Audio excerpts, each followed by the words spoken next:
Anori, moi je. C'est l'affirmation d'une présence, d'une identité.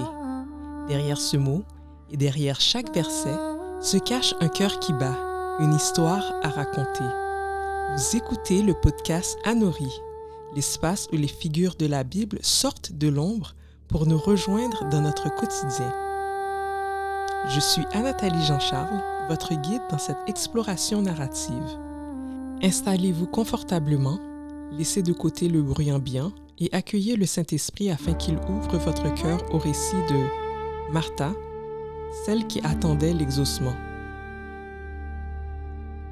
Martha, Adonie, où étais-tu tout ce temps?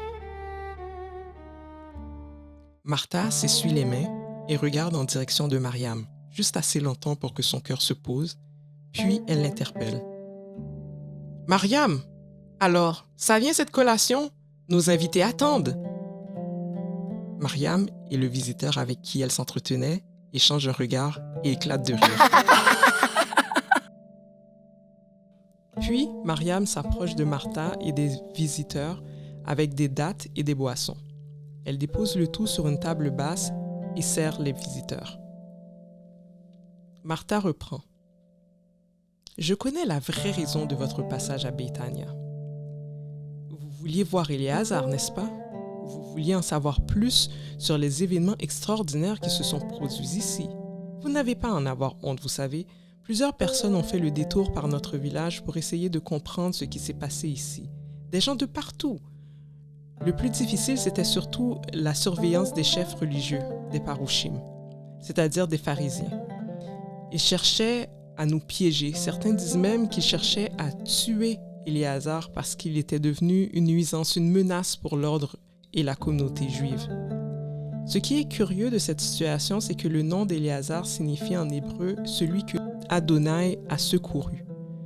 Voyez-vous la bizarrerie? Lorsqu'Éléazar est tombé malade, Mariam et moi avons tout fait pour qu'il recouvre la santé. Nous avons pris soin de couvrir les fenêtres afin de garder la fraîcheur dans la pièce. Nous avons brûlé de la kétorette, c'est-à-dire de l'encens pour purifier l'air et pour que nos prières soient dirigées devant la face d'Adonai. J'ai personnellement veillé à ce que les linges de lin soient changés fréquemment pour garder mon frère qui transpirait à grande eau au sec et nous lavions ses draps souillés loin de la chambre. Sans se relâcher, nous lui tamponnions le cou et le torse avec des linges trempés dans un mélange d'eau fraîche et de vinaigre de vin afin de faire tomber la fièvre. Mais en vain. Éléazar continuait à gémir. Ni le vin myrrhé, ni l'hysope, ni l'oxymel ne parvenaient à le soulager de ses douleurs. Lorsque nous avions envoyé dire à Yeshua qu'Éléazar était malade, Mariam et moi pensions qu'il répondrait à notre appel immédiatement et qu'il viendrait aussitôt à son chevet. Yeshua l'aimait tellement, nous savions qu'il ne suffirait que d'un mot de sa part pour que notre frère reprenne ses activités. Ne l'avait-il pas fait pour la belle-mère de Shimon Kéfa qui souffrait d'une violente fièvre? Oui, certainement il pouvait guérir mon frère qu'il aimait tant, et ce malgré le danger qui planait au-dessus de sa tête à cause des religieux qui cherchaient à le faire périr. Nous l'avons donc attendu. À tour de rôle, Mariam et moi faisions le guet entre le chemin du village et le chevet d'Éléazar. Parfois, nous envoyions des enfants sur la route de Yéricho pour qu'ils puissent nous avertir de l'arrivée de Yeshua. Nous ne cessions nos prières suppliant Adonai d'envoyer le secours que nous espérions. Souvent, je m'approchais de l'oreille d'Éléazar en lui chuchotant « Courage, il arrive, tiens bon, il vient bientôt pour te sauver. » Je le voyais parfois esquisser une grimace qui voulait dire « Oui, je sais qu'il peut me guérir. » La dernière fois que je l'ai encouragé dans ce sens, il n'y eut aucune expression sur son visage, qu'une larme qui surgit du coin de l'œil et qui termina sa course dans le creux de son oreille. Mariam, pour sa part, se répandait en prières et en supplications devant Adonai. De leur côté, les voisins se massaient dans la cour intérieure de la maison afin de s'enquérir des nouvelles et de nous accompagner dans la prière. Les femmes apportaient du pain, des lentilles et du ragoût afin de nourrir les personnes qui accomplissaient leurs devoirs religieux en nous rendant visite. Entre le va-et-vient constant des messagers, des voisins demandant des nouvelles et le bourdonnement incessant des hommes qui récitaient des prières, Mariam et moi étions nous-mêmes épuisés par l'exigence des soins, par l'hospitalité envers les gens et par l'attente. Parfois, je pouvais entendre certains chuchoter « Où est le guérisseur? Pourquoi ne vient-il pas pour son propre ami ?» Ceux qui ne croyaient pas en Yeshua voyaient en son absence un signe de son imposture, car il aurait dû savoir que son ami était mourant. D'autres le percevaient comme un abandon ou comme un signe que la maladie d'Éléazar était fatale par décret divin et que personne ne pouvait rien y faire. Déjà, les flûtistes et les pleureuses rôdaient autour de la maison pour entamer les rituels de deuil. « Attendez un peu! Yeshua est en route! Il va venir! » que mon âme hurlait en voyant petit à petit les rites funéraires se mettre en place. Puis, Éléazar poussa son dernier souffle. Le temps s'arrêta un instant. Assez longtemps pour que je me rende compte de l'arrêt de mon propre souffle, mais pas suffisamment pour rompre le cours des événements. À l'écho de la déchirure de mon âme, le cri du Khalil se fit entendre. Le Khalil, c'est une flûte de roseau qui produit un son nasillard, perçant, presque aigre. C'est une note stridente qui vrille les tympans. On aurait dit un hurlement humain. Le Khalil ne joue pas une mélodie, il pleure. Il lance des notes discordantes qui montent et descendent sans résolution, comme une question posée au ciel qui ne reçoit pas de réponse. C'est un son viscéral qui prend aux tripes, signalant à tout le village que l'irréparable a eu lieu. Aussitôt que le Khalil perça l'air, le cœur des pleureuses se mit à s'engouffrer dans la brèche. Un mur de sons composé de hurlements rythmés s'est soudainement érigé autour de la maison et des ululements aigus firent vibrer ses fondations. Ce son intrusif vint briser tout espoir. On ne peut plus prier pour la guérison quand les flûtes hurlent la mort.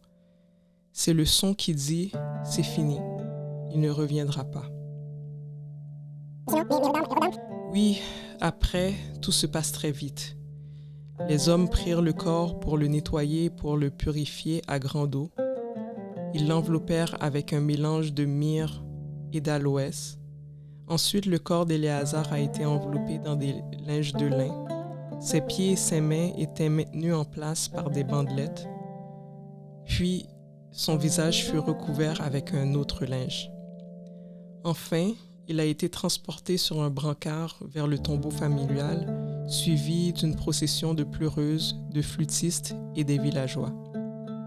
Une fois le corps déposé sur une banquette de pierre à l'intérieur de la grotte funéraire, on roula la lourde pierre devant l'entrée.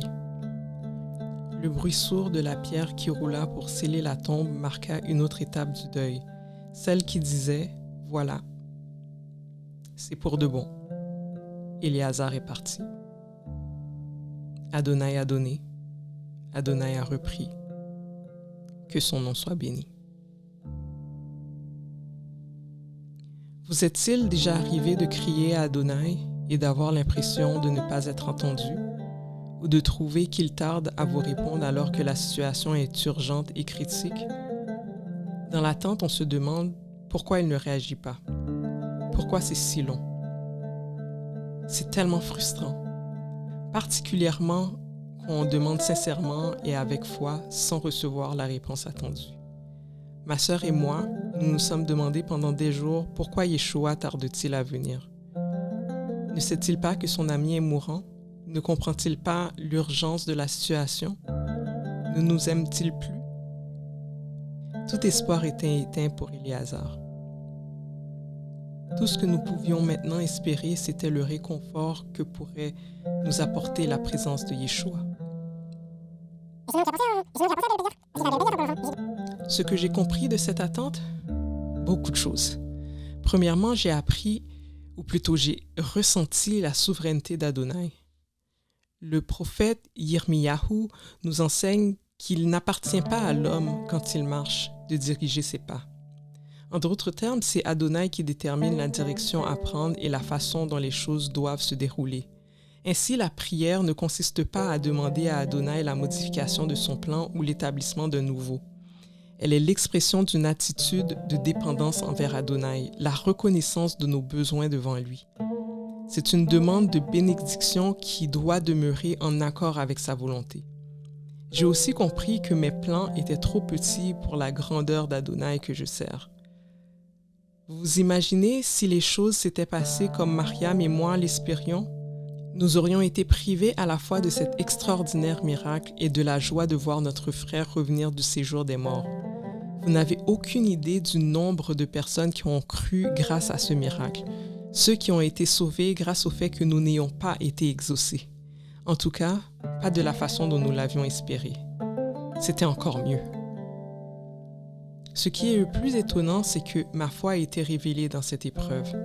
Alors que ma sœur et moi faisions Shiva, c'est-à-dire que nous nous tenions toutes les deux assises sur des bancs en bois très bas pour recevoir les personnes qui venaient nous consoler dans le deuil, quelqu'un vint me dire que Yeshua s'approchait du village. J'ai donc laissé Mariam assise en train d'observer le rituel funèbre et je suis partie à sa rencontre. Je ne pouvais plus attendre son arrivée au village. De plus, au cas où il hésiterait à rentrer à cause du risque d'être arrêté par les religieux, je préférais le rejoindre plutôt que de le manquer. Mon âme était encore alourdie par le cours des événements. Je n'avais pas prévu ce que je lui dirais, mais mon cœur s'est exprimé en premier. « Adoni, si seulement tu avais été là, mon frère ne serait pas mort. » Voilà. Ces mots résumaient l'étendue de mon ressenti et de mes espérances. Un mélange de reproches et de foi.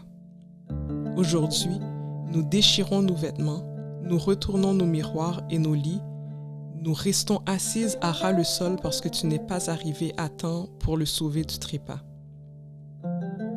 En même temps, je savais que tout ce qu'il demanderait à Adonai, Adonai le lui accorderait.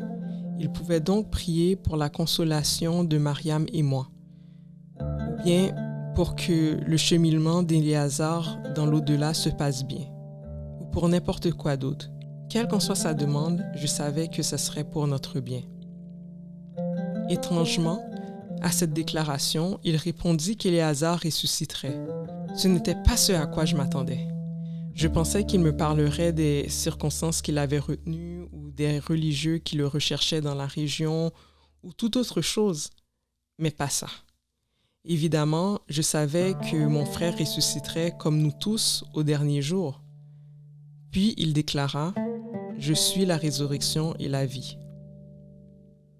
Bon, là, à ce moment, j'étais vraiment confuse. Loin des tumultes de mon cœur, Adoni m'amenait à considérer une dimension plus profonde de sa personne, de sa nature. Oui, je voulais croire que ceux qui placent leur confiance en lui expérimenteront la vie même au-delà de la mort corporelle. D'une certaine façon, je croyais que le Père lui avait accordé de posséder la vie en lui-même et peut-être même qu'il en était la source. Oui, je crois qu'il est le fils d'Adonai. Je crois qu'il est Amashia, celui que les prophètes avaient annoncé et qui devait venir pour notre salut. Cependant, je ne pouvais m'imaginer ce qu'il s'apprêtait vraiment à faire. Après que Mariam nous ait rejoints et qu'elle se soit entretenue avec lui, Yeshua nous demanda de l'amener au tombeau de son ami. Il pleurait et nous pouvions constater qu'il était également bouleversé par son décès. Arrivé au tombeau, Yeshua nous demanda quelque chose d'assez incongru. Il voulait que nous ôtions la pierre qui obstruait l'entrée. C'était hors de question. Je comprenais le désir d'Adoni de vouloir rendre hommage à mon défunt frère, mais de 4 jours s'étaient déjà écoulés depuis le décès d'Éléazar. Son âme avait cessé de planer autour de son corps, donc tout espoir qu'il y retourne était révolu. Mais encore pire, son visage avait sûrement changé d'aspect et l'odeur de décomposition serait insoutenable. Qu'en était-il du respect et de la dignité du mort? Je m'efforçais de lui expliquer que sa demande était déraisonnable, mais il me répondit fermement Comme si je n'avais pas porté attention à la leçon. Ne t'ai-je pas dit que si tu crois, tu verras la gloire d'Adonai? Mais je crois, Adoni. Qu'est-ce que tu veux de plus? Qu'est-ce qu'il voulait plus de moi? Je croyais vraiment tout ce qu'il me disait. En fait, c'est ce que je pensais. Puis, lorsque la pierre fut retirée, Yeshua leva les yeux vers le ciel dans une touchante prière de reconnaissance au Père. Il reconnut la raison pour laquelle il avait tardé à venir voir Éléazar, afin que la foule qui se tenait là puisse croire que le Père l'avait envoyé. Il aurait pu arriver à temps et accomplir un miracle intime pour guérir mon frère. Au lieu de ça, il est arrivé plus tard pour accomplir un miracle public et surnaturel, confirmant ainsi son identité messianique et suscitant la foi dans la foule qui était rassemblée. Bien que l'épreuve ait entraîné une douleur passagère, cela allait produire un impact spirituel considérable et apporter une plus grande gloire à Adonai. La condition pour voir la gloire d'Adonai est donc de maintenir une imagination sanctifiée qui se risque à croire que l'inimaginable est possible, et ce, même lorsque tout indique le contraire. Dans mon raisonnement, je pensais que ce que Yeshua attendait de moi, c'était que je garde la foi, malgré la déception de l'espérance inexaucée. Mais au-delà de la foi en lui, je devais également ôter l'obstacle qui se plaçait entre moi et le miracle.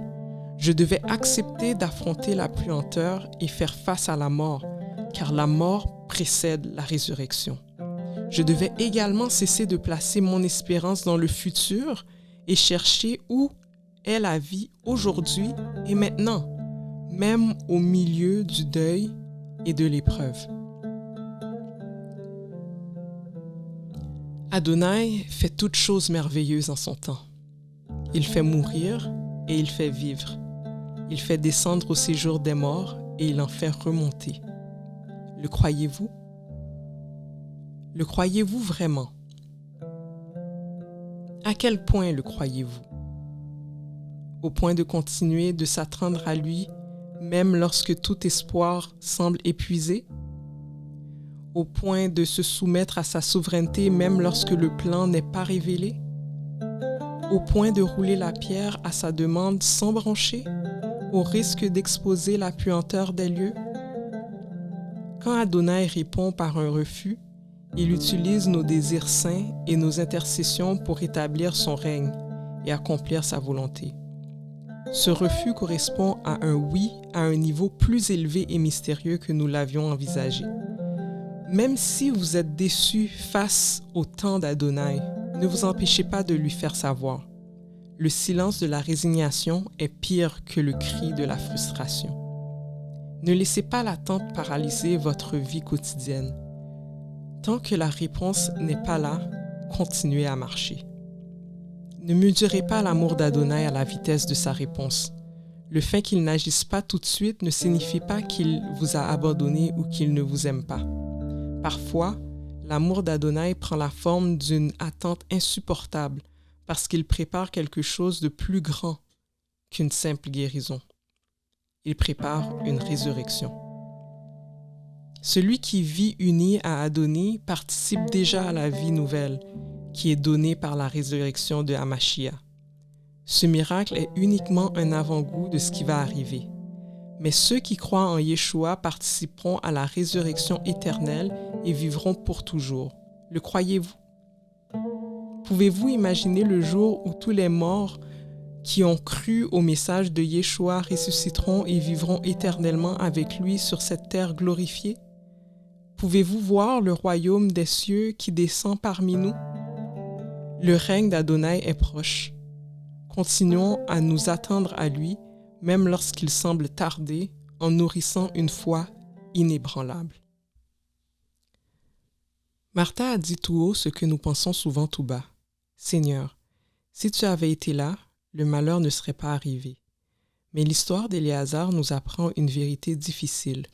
Le délai de Dieu n'est pas son absence, et son silence n'est pas son oubli. Ils ont attendu, non pas pour laisser la mort gagner, mais pour que sa gloire éclate plus fort. Pour conclure, si vous attendez une réponse qui ne vient pas, ou si vous avez l'impression que Dieu est arrivé trop tard pour votre situation, ne fermez pas le tombeau tout de suite. Jésus est la résurrection, non pas seulement pour le dernier jour, mais pour votre aujourd'hui. Confiez-lui vos « si tu avais été là » et regardez-le transformer votre deuil en témoignage. Je suis Anne-Nathalie Jean-Charles. Gardez la foi. À très bientôt sur Anouri. Si ce podcast nourrit votre foi, n'hésitez pas à le partager avec quelqu'un qui a besoin d'entendre cette histoire.